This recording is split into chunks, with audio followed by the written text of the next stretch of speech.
Yorana et bienvenue dans Manava. Quand nous entendons parler de maladies cardiovasculaires, c'est souvent pour la plupart d'entre nous difficile de savoir ce que cela concerne. Nos invités vont nous éclairer sur le sujet.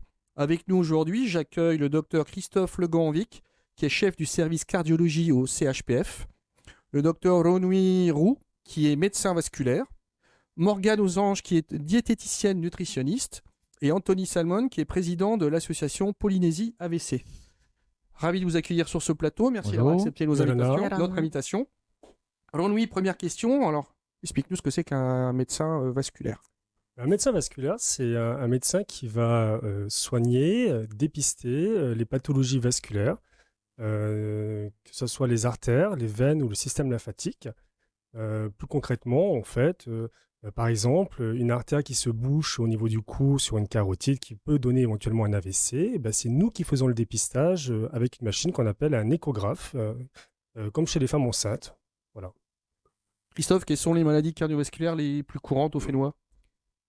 Bon, c'est vaste, hein, il y en a pas mal, mais bon, je crois qu'il y a trois grands groupes. Il y a les maladies athéromateuses, donc, comme disait Renoué, qui bouchent les artères. Il y a les atteintes valvulaires, donc sur le territoire, le gros problème, c'est le rhumatisme articulaire aigu, donc avec les atteintes des valves. Et ensuite, il y a la rythmologie, qui est un petit peu l'électricité du cœur, donc c'est tout ce qui est palpitation, arythmie, pacemaker, voilà. Donc c'est quand même très très vaste. Est-ce que tout ça, alors je vais poser la question à Morgane, est-ce que tout ça est lié à une alimentation, on va dire, approximative?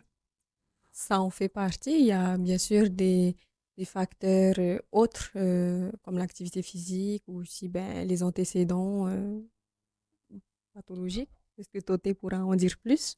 Mais l'alimentation en fait partie également.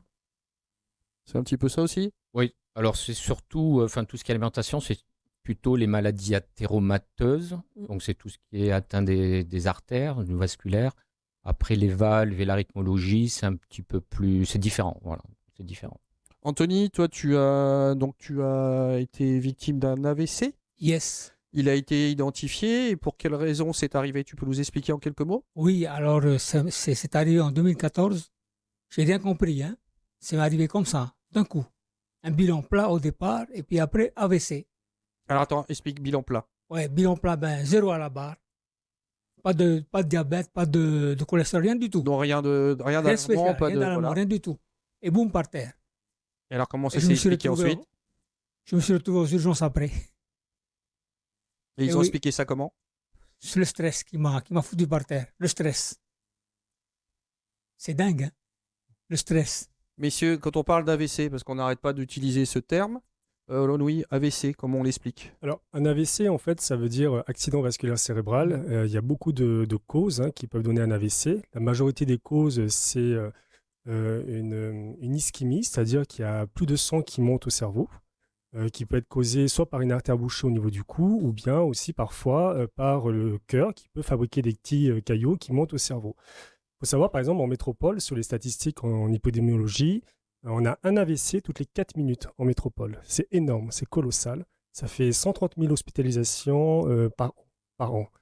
Donc, le dépistage des maladies cardiovasculaires est très, très importante parce que, comme le dit Anthony, au début, en fait, on n'a rien. On n'a aucun symptôme. Tout se passe très bien dans sa vie de tous les jours.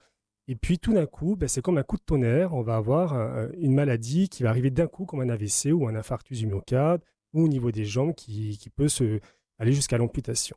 Donc le dépistage, la prévention cardiovasculaire est très importante et il faut mettre l'accent dessus. Donc ce qui est assez surprenant, c'est comme le dit Anthony, c'est que en amont, pas d'alerte, pas de signes particuliers. Oui, rien du tout. Mais il a quand même dit un mot important qui est le stress. Et Voilà. dans les études médicales, le stress est aussi reconnu comme un facteur de risque cardiovasculaire. C'est vrai. Et en gros, les facteurs de risque cardiovasculaire, ça va être le diabète, le tabac, l'hypertension artérielle et un taux élevé de cholestérol dans le sang. Ça, c'est les 4 gros facteurs principaux où il faut qu'on se batte contre ça. Mais il y a aussi d'autres, comme le stress, comme Anthony l'a C'est comme un diagnostiqué à l'hôpital. Hein. Ouais, Dr Gaucher à l'époque, qui était neurologue. Voilà. Quels sont les facteurs de risque, Christophe, dans ce cas-là, sur les différentes pathologies dont on vient de parler? Tout ce qui est maladie athéromateuse, donc, c'est ce qu'a dit Renouille, hein, donc c'est ça, c'est le tabac, c'est l'hypertension, le diabète, donc l'obésité. Après, tout ce qui est valvulaire et rythmologie, c'est un petit peu différent, mais je crois que C'est plus quoi? C'est lié à une malformation C'est la nature qui a distribué les cartes différemment? pour les valves, Oui. ou alors les valves, enfin, à Tahiti, c'est le rhumatisme articulaire aigu, donc c'est du streptocoque, hein, donc il y a un portage ORL ou alors des fois cutané. Et puis la rythmologie, oui, alors c'est souvent secondaire à des atteintes cardiologiques liées à la maladie athéromateuse, donc c'est une espèce d'enchaînement qui fait qu'on va avoir une atteinte cardiaque et ensuite une atteinte rythmologique.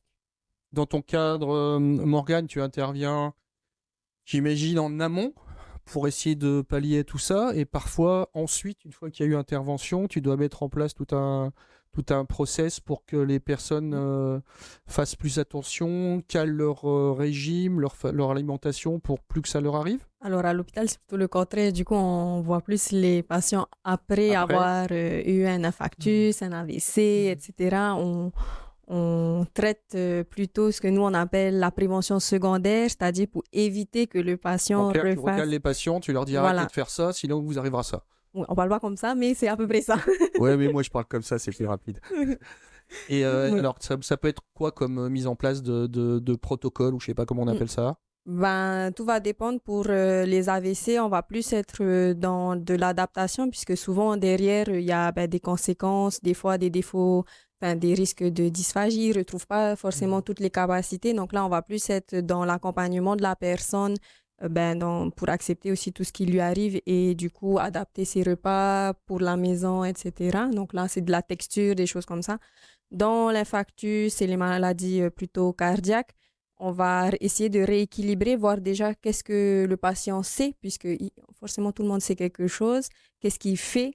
Et ensuite, on va essayer d'adapter un rééquilibrage alimentaire en limitant le sel, apprendre à utiliser faire d'autres façons de cuisiner, etc., pour qu'ils améliorent leurs habitudes alimentaires et de vie. Entre autres, c'est vrai que pour les mangeurs de sel, ça peut être un avant, un après. Hein. En général, c'est de gros mangeurs de sel. Moi, ça m'est arrivé dans la famille. Ils rigolaient pas parce que le menu a été costaud. Hein. Mm. Est-ce que dans ton cas, Anthony, il a fallu que tu fasses des modifications sur... Oui, complètement. Alors, on Voilà. parlait de stress, mais est-ce que après tu as L'alimentation identifié a des été, choses? voilà, oui. c'est ça. L'alimentation, c'est vrai que j'ai mis comment t'appelles? Ouais, voilà. Il a fallu que tu changes quoi? En tout. Le sucre, la malbouffe, plus de McDo. Et oui, c'est ça, enfin, excuse-moi. Hein. Ah bah, moi, j'y suis pour rien. Mais ouais, et comment est-ce que... Parce que ce qu'a dit Morgane est intéressant, c'est qu'il y a aussi la partie psychologique. Il y a Ouais, c'est l'impact et de la maladie, Oui. mais il y a tu dois en fait te remettre en cause aussi. Exactement, voilà. Et comment on fait ça? Alors moi, c'est la marche tous les matins. Voilà. Ça, c'est ce qui t'a permis de Ah oui, rééquilibrer. carrément, ouais. Renouille, est-ce que tu peux avoir des patients qui ont du mal à admettre, comme disait Anthony, c'est que ça allait bien, j'ai un problème, mais on va recommencer de la même façon. Est-ce qu'ils doivent comprendre, est-ce qu'ils peuvent comprendre que justement, il faut faire attention? Tout à fait, tout à fait. C'est très difficile d'expliquer aux patients lorsqu'ils n'ont eu aucun problème et de leur dire attention, maintenant tu commences à avoir les artères qui se bouchent, il va falloir manger un peu moins de gras, moins de cholestérol, il faut arrêter de fumer, il faut manger moins de sucre, moins de sel. C'est souvent les patients ne l'entendent pas. Et l'avantage qu'on a en consultation de médecine vasculaire, c'est qu'on a un appareil qui est l'échographie et qui fait de l'imagerie. Et puis moi, je leur montre personnellement. C'est du concret. Tu leur montres. Je leur montre. Et quand je suis sur une carotide, donc les artères du cou, eh bien, je leur montre, je leur dis, regarde ta cigarette, elle est en train de boucher ta carotide. Et la première question qu'ils me posent, c'est, ah, mais donne-moi quelque chose tenté qui enlève. Et ça ne s'enlève plus. Ça ne s'enlève plus. Les plaques d'athérome qui sont dans les carotides de n'importe quelle artère de l'organisme, une fois qu'elles sont en place, ne partent plus. Ça, il faut bien le comprendre. Et les traitements qu'on va donner pour le patient, c'est pour ralentir cette progression. D'avoir une bonne hygiène de vie, c'est pour ralentir et justement pour pas que ça cause un problème, pour pas que ça cause un AVC, pour pas que ça cause un infarctus, etc., etc. Donc, il faut vraiment acter qu'il y a un avant et un après. Je le répète, mais je pense que c'est très important pour mieux le vivre ensuite. En fait, les maladies cardiovasculaires, c'est avec le cancer la première cause de décès aujourd'hui. On est quasi à égalité. Donc, c'est énorme, c'est énorme. Donc, ça veut dire que malheureusement, on meurt soit d'une maladie cardiovasculaire, soit d'un cancer. Donc, il faut faire de la prévention comme le cancer. Il faut aller chercher les patients dans la population générale qui sont à risque de faire un gros problème dans les années qui arrivent. Est-ce que ça touche des tranches d'âge en particulier? Oui, alors après, c'est sûr que quand on commence à prendre de l'âge, les artères s'abîment. Là, on a usé les- les machines aussi. Hein. Voilà, Ouais. les hommes sont un peu plus à risque que les femmes, c'est comme ça, c'est dans les statistiques. Mais après, c'est son hygiène de vie. C'est son hygiène de vie. Quelqu'un qui va fumer énormément tous les jours pendant des années, ses artères à 40 ans auront déjà l'âge de 60 ans, on va dire. Donc, il faut bien prendre conscience que l'hygiène de vie est très importante dans les maladies cardiovasculaires. On parle aussi, alors il y a des termes en Juste prépa- que, Vas-y, pour Christophe, revenir, oui. c'est que ce qui est important, ce que tu disais, c'était le terme d'avant. Je crois que les maladies cardiovasculaires, on le voit avec Anthony, Oui. souvent c'est des maladies qui sont définitives. Tu disais tout à l'heure, Onoué, une fois qu'on a l'athérome, on l'a pour la vie. Oui. Ce qu'il faut essayer de faire, c'est de ne pas rentrer dans la maladie ou essayer d'y rentrer mais le plus tard possible. Et ça, ce qui est très important, donc, c'est d'avoir une hygiène de vie qui est une bonne hygiène de vie, c'est-à-dire ne pas fumer, éviter le surpoids, éviter la malbouffe, avoir une activité physique, on en parlait tout à l'heure, avoir une activité physique régulière. Donc tout ça, ça va éviter ou ralentir l'entrée dans la maladie cardiovasculaire, parce qu'une fois qu'on est dedans, c'est une maladie. Bon, après, il y a des traitements, il y a un suivi, on arrive à stabiliser cette pathologie, mais c'est très important d'éviter de rentrer dedans en ayant une hygiène de vie Il y a correcte. quand même une grande partie de la population Polynésie qui joue un petit peu à pied folle en se disant ça arrive qu'aux autres. C'est Et vrai. en fait, on Oui. verra quand ça va nous arriver. Donc, Marianne, j'imagine que tu dois, quand tu dis toi, tu vois j'allais dire des clients, pardon, des patients. Ensuite, tu leur expliques et tu te rends compte qu'on a l'impression qu'ils viennent de découvrir qu'ils faisaient pas attention. Oui, mais ça, c'est pour à peu près toutes les maladies, que ce soit même le diabète ou autre.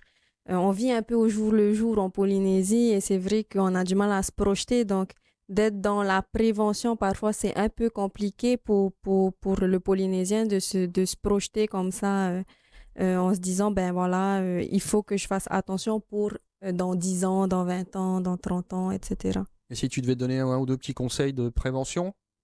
Actuellement, ce serait tout simplement d'adopter une alimentation équilibrée, c'est-à-dire sans privation, de manger un peu de tout dans des portions raisonnables, en respectant ses sensations de faim et de satiété et en veillant à avoir des produits de qualité.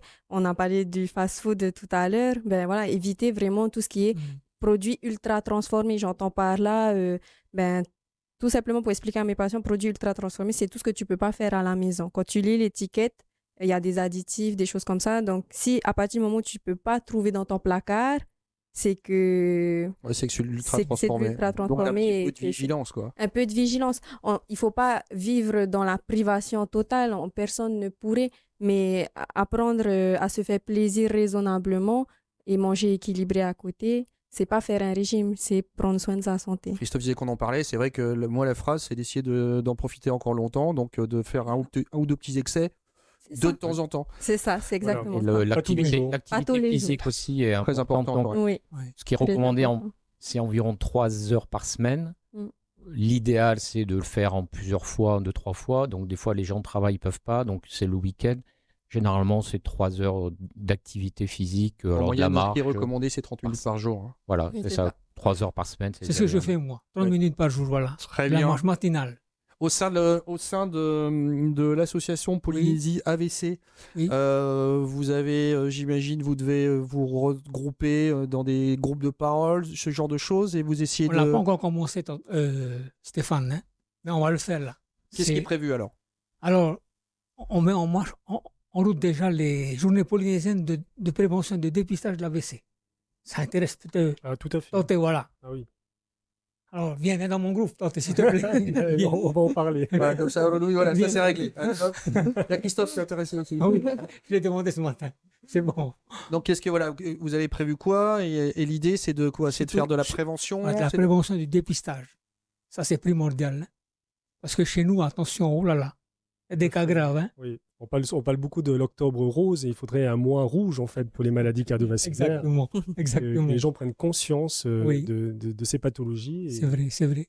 et de faire attention à son alimentation et son hygiène de vie. Est-ce que ça peut aller plus loin jusqu'à l'intervention chirurgicale? Oui, alors les atteintes sont de différents niveaux. Il y a des formes, c'est juste de l'athérome, comme tu disais, Renouille. Il y a des formes beaucoup plus graves, à l'infarctus, la mort subite, l'AVC, avec des Mhm. séquelles souvent importantes, des interventions chirurgicales, oui, donc ça peut aller très loin. Moi, Donc c'est pour j'avais une ça. question. On entend, je sais pas si c'est dans le même cadre, mais quand tu entends parler de ça, même quand tu vois des films, tu entends parler de pontage. Oui, c'est ça. Alors, explique-moi s'il te plaît, Christophe, avec des mots simples, que je C'est très sache simple. enfin ce que c'est. C'est bison futé, tu connaissais bison futé? Voilà, Oui. mais tu as une artère qui est bouchée, D'accord. et donc le Bison principe, futé. c'est de trouver des D'accord. déviations. Donc souvent, le corps humain est bien fait, donc il crée lui-même des voies de dérivation. Et puis quand c'est pas suffisant, ben à ce moment-là, on fait des pontages. C'est de la plomberie, c'est-à-dire qu'on on remplace pas le tuyau, mais on fait des dérivations. C'est du bison futé, c'est-à-dire on trouve des circuits annexes. C'est C'est des bien pontages. expliqué, maintenant je sais enfin ce que c'est qu'un pontage. Donc quand on parle de triple pontage, On en a 3. et donc là Voilà. c'est que vraiment là c'est compliqué. Et... Après, ça dépend des atteintes. Bon, après, le cœur, il y a 3 artères, donc ça dépend comment on répare. Mais on fait des pontages aussi pour les membres inférieurs. Donc, c'est de la plomberie, hein, le vasculaire. Hein. Donc, voilà. Donc, quand c'est bouché et qu'on n'a pas d'autre choix, on fait une chirurgie, on fait des pontages. Et on se remet en combien de temps de ce genre de choses? Ouais, c'est variable de l'âge, de l'état Ouais, clinique, ça j'imagine dépend de que beaucoup ça de arrive à choses. 40 ans, 60 ans, ça Mais prend maintenant, plus les de temps. chirurgies sont bien réglées. Enfin, maintenant, ça se fait bien. Il y a une rééducation qui se fait très rapidement. Donc, généralement, ouais, en un mois, on retrouve une vie quasiment normale. Ouais. Et l'ensemble des interventions sont faites localement ou parfois vous dites alors là on n'a soit pas le matériel, soit pas je sais pas hein, et vous n'êtes pas Alors, apte à le les faire. pontages cardiaques, ça se fait pas sur le territoire parce qu'il faut du matériel, les chirurgiens, c'est un peu C'est beaucoup plus compliqué. lourd, on va dire. Mais tout ce qui est pontage périphérique, donc tout ce qui est artériel, ça se fait ici sur le territoire, oui. Et beaucoup d'interventions, Louis? Ah oui, beaucoup, hein. À l'hôpital du Taonnet, il y a 2 chirurgiens vasculaires qui sont débordés parce qu'il y a trop de patients qui Donc on est face arrivent. vraiment à un problème Oui. de Tout à ce fait. côté-là, faut dire Ah, les mais choses. tout à fait. Exact. La population est quand même très malade sur le plan des maladies cardiovasculaires, hein. Donc, c'est pour ça que j'ai insisté beaucoup sur la prévention, parce que le but, c'est de ne pas rentrer dans la maladie. Donc, de ne pas aller à l'hôpital se faire opérer. Donc de changer ses habitudes. C'est ça. Et donc, Exactement. Anthony, c'est aussi pour ça, voilà, Voilà. Mais enfin, on lit quand même beaucoup. Et quand on sait qu'en Polynésie, on est passé d'une alimentation qui était saine, hein, qui était quand même Tout à fait, poisson, voilà. fruits, quelques légumineux, ce genre de choses, à un gros taux d'obésité. Mm. Comment est-ce qu'on va réussir à faire entendre raison, Morgane? Comment est-ce qu'on réussit à faire ça? Du coup, nous, en tout cas, à l'hôpital, on s'est spécialisé là récemment. Il y en a quelques diététiciennes qui se sont spécialisées dans le changement comportemental. Et du coup, donc on a eu des formations pour apprendre à parler aux patients pour engendrer des changements comportementaux. Donc déjà, c'est une première chose. Ouais, c'est une première chose, c'est bien. Après, au niveau comment faire changer le patient, ça va être très patient dépendant aussi de son histoire, etc. Mais je pense que de toute façon, le premier à l'hôpital, c'est on intervient dans la maladie. Et je pense que là où il faudrait faire quelque chose, c'est dans le préventif plutôt. Et voilà. Anthony, est-ce que on appelle ça un accident? Un accident. Oui, un Voilà. accident, ouais. Est-ce que l'accident que tu as eu a fait changer changer l'attitude de ton entourage? Est-ce Ah oui, qu'ils se sont dit, carrément, hein. attends, là, ça peut aussi nous arriver, on va faire attention. Tout à fait, tout à fait. Voilà. Est-ce que vous en avez parlé? Est-ce que tu vas donner, tu Oui, leur as mais la expliqué famille des est choses? derrière moi, hein. Est-ce que tu leur as expliqué des choses? Alimentation, la prévention. Il n'y a pas autrement. Comment est-ce que tout. tu pourrais leur expliquer justement ce qu'il faut faire et pas faire? Je suis un cas vivant. Voilà. Donc ça, c'est oui, ça parle des mêmes. Est-ce que on a d'autres possibilités? Est-ce que là maintenant, est-ce que tout se passe par la chirurgie ou est-ce qu'il y a des traitements qui permettent, pas les traitements magiques dont on parlait tout à l'heure, où les gens sont persuadés qu'on va pouvoir tout régler? Est-ce qu'il y a de nouvelles technologies ou de nouveaux traitements? Oui, alors après, ça dépend pour quelle atteinte de quel vaisseau. Mais oui, on peut faire en dehors de la chirurgie tout ce qui est traitement endovasculaire, c'est-à-dire en fait, on ponctionne une artère et on rentre par l'artère avec une petite sonde pour aller déboucher l'artère de l'intérieur. Donc ça, on le fait à Taonnet, aussi bien chez les cardiologues pour déboucher les artères du cœur et les artères périphériques avec les chirurgiens vasculaires. Est-ce qu'un AVC veut dire qu'on risque d'en avoir d'autres ou on peut... Alors, tout dépend de la cause de l'AVC. Donc, c'est sûr que c'est un patient qui est plus à risque que quelqu'un qui ne l'aurait pas eu. Donc Anthony, lui, doit régler, on va dire, le stress. Voilà. Oui. Voilà, exactement. Mais après, ce sont des patients qui, du coup, suivent leur santé. Maintenant, ils nous consultent. Et donc, ils ont des traitements pour ça. Et ils vont voir une diététicienne. Ils essayent d'arrêter de fumer. Donc, c'est des patients qui rentrent un peu dans le rang, on va dire. Oui, parce que maintenant, ils sont attentifs. Voilà. Donc, finalement, peut-être qu'ils ont moins de risques que les autres. Ils font un peu n'importe quoi. Dans la catégorie, je pose encore des questions techniques, c'est pour toi, Christophe. Donc après le triple pontage, le pacemaker. Oui. Qu'est-ce Alors- que c'est et à quoi alors, ça sert? Alors ça, c'est plutôt de la rythmologie, hein, donc c'est plutôt électricité. Donc lorsqu'on a... Donc pour après la simplifier- plomberie, c'est l'électricité. Exactement, D'accord. c'est tout à fait ça. C'est ça. Donc quand l'électricité du cœur est un peu défaillante ou les fils électriques du cœur, à ce moment-là, c'est une pile qu'on met, enfin il y a deux petits fils, on met deux petites fils dans le cœur et la pile qui est sous la peau et qui va suppléer ces déficiences. Et en fait, ça aide la pompe. Ça aide à On pomper. voit le cœur se contracte Voilà, donc par un influx électrique. C'est un influx électrique qui va faire se contracter le cœur régulièrement. Et donc lorsqu'il y a une défaillance soit de cet influx électrique, soit des fils électriques, à ce moment-là, on met des pacemakers. Et puis de temps en temps, il y a des gens qui font ce qu'on appelle les morts subites ou qui font des tachycardies ventriculaires, donc des formes très graves. Et à ce moment-là, on leur met un stimulateur, mais là, c'est plus un défibrillateur implantable. Donc il va surveiller le cœur. Et en cas de problème, c'est un petit ordinateur, il surveille le cœur. Et s'il y a un souci, il va agir. et un pacemaker, quand on se le fait installer, c'est à vie ou alors oui, on est obligé dès Généralement, que la machine voilà. est un petit peu fatiguée. Alors ça dure, Ça voilà, c'est ça, ça dure à peu près 8 à 10 ans, un peu plus maintenant. Et donc tous les 8 à 10 ans, il faut juste changer la pile. Donc c'est une petite intervention, on change la pile, mais généralement c'est à vie, ouais. C'est exceptionnel qu'on l'enlève. Quand on l'a, on l'a à vie, ouais. D'accord. Au sein des différentes maladies avec les différentes maladies dont on a parlé, est-ce qu'il y a une notion d'hérédité? Est-ce que si moi j'ai des maladies, mon fils peut les avoir? Tout à fait, hein. C'est la première question qu'on demande lorsqu'on recherche une pathologie cardiovasculaire, c'est-à-dire on demande ce qui s'est passé dans un parent du premier degré, donc c'est chez ses parents, frères et sœurs, oncles et tantes, et on essaie de savoir s'il y a eu des AVC ou des infarctus au niveau du cœur, et si les patients ont une hérédité chez un parent où c'est arrivé jeune, ben oui, il sera plus à risque qu'un autre individu. Donc c'est intéressant peut-être de prévenir si vous avez des problèmes, faites dépister dire Tout à les fait. enfants plus tôt pour éviter. Enfin, plus tôt on s'y prendra, En moins fait, on aura de problème. contrairement, par exemple, à la mammographie dans le dépistage du cancer du sein, on va être sur un dépistage qui est ciblé, c'est-à-dire qu'on ne va pas dépister chez tout le monde à partir d'un certain âge. On va le faire en fonction de l'hérédité, des facteurs de risque cardiovasculaire, et ça, c'est le médecin traitant qui doit déterminer ça.